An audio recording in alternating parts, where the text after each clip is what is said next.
vaatame läbi harjutus 2 põgusalt, täpsemalt selle lahenduskäigust räägime tunnis, aga lihtsalt, et meelde tuletada sammud, siis käin kiirelt läbi selle videos. Paigalt siis varikatus kinnitatud 4 punktist, 2 on seina küljes ja 2 on viidud ülesse seina külge ja arvutame seda ülemist kinnitust. Koormused tulevad siis lumekoormusest ja selle varikatuse oma massist. Mudeli saab e-koolist alla tõmmata ja ma ise kasutan seda sama mudelit. Kõigepealt tõstame siis static structurali, lisame materjali, meil on tegemist roostevaba materjaliga. Nii. Lisame kõigepealt General Materialsi alt materjali. Nii. Ja siin saab vaadata siis erinevaid vajalikke andmeid, voolepiiri ja tõmbetugevust megapaskalit. Neid võib muidugi korrigeerida vastavalt sellele, mis siis reaalne on. Nii, järgmiseks lisame mudeli, import ja minul on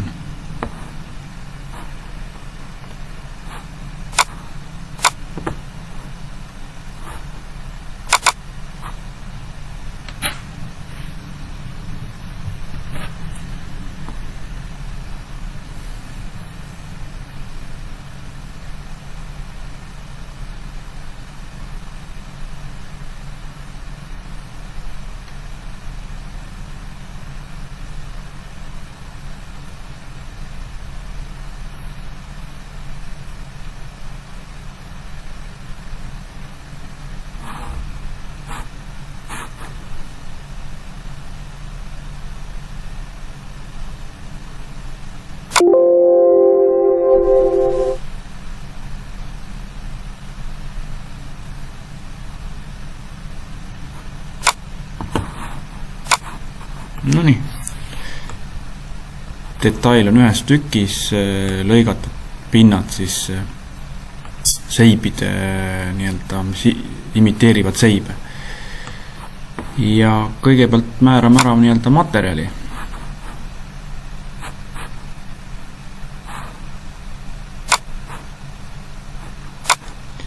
Materjali saame siit määrata stainless steel, nagu ka harjutuses.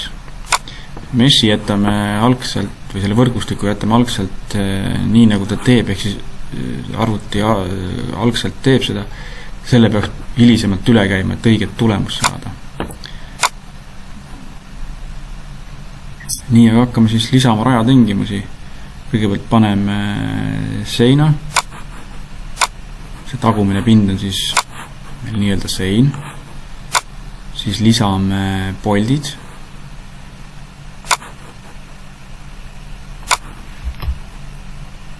Ja poltide puhul on oluline see, et me jätame aksiaalse suuna vabaks. Nii, ja nüüd lisame läbi displacement'i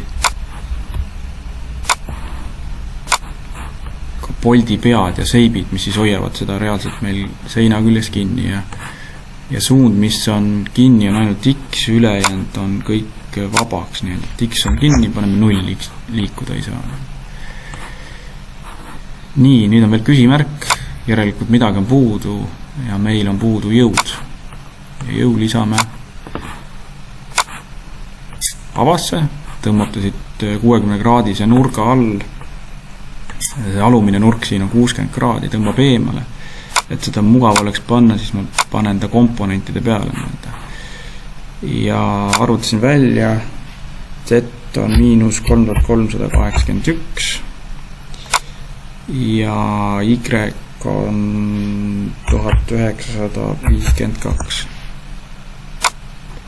Ei, 0, mitte Y, vaid X on 1952. Ja sellise suunaga peaks siis tõmbama seda klambrit allapoole, nii et siin all olev nurk on 60 kraadi. Nii, sellega on meil rajatingimused pandud. ja järgmiseks lisame, mis meid huvitab, on deformatsioonid ja sisepinged. Nii, kui need on pandud, ühtegi küsimärki ei ole, siis saame panna arvutama.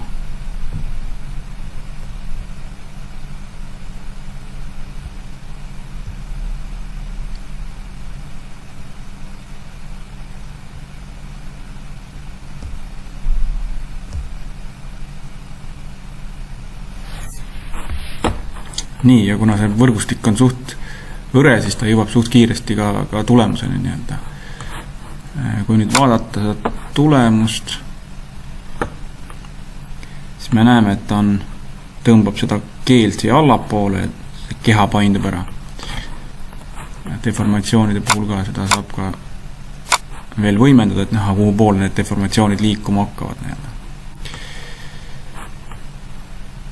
See ei ole kindlasti lõpptulemuseks tuleks siis, nagu ma ütlesin, võrgustik hakata tihendama selliselt, et sisepinged enam ei tõuse või siis tekib teine olukord, kus sisepinged võivadki jääda tõusma, aga siis me peame mingi hetk aru saama, et seal on mingid pingekonsentraatorid tekkinud, et siis me peame mõõdame selle probiga neid sisepingeid siis sealt teiselt kolmandalt elemendilt nii-öelda, aga arusaadavalt hetkel seda võrgustikku on vaja tunduvalt täpsustada nii-öelda ja see käib siis meshi alt, on võimalus siis siin erinevaid meetodeid kasutada nii-öelda. Aga sellised üldised sammud on siin ära näidatud.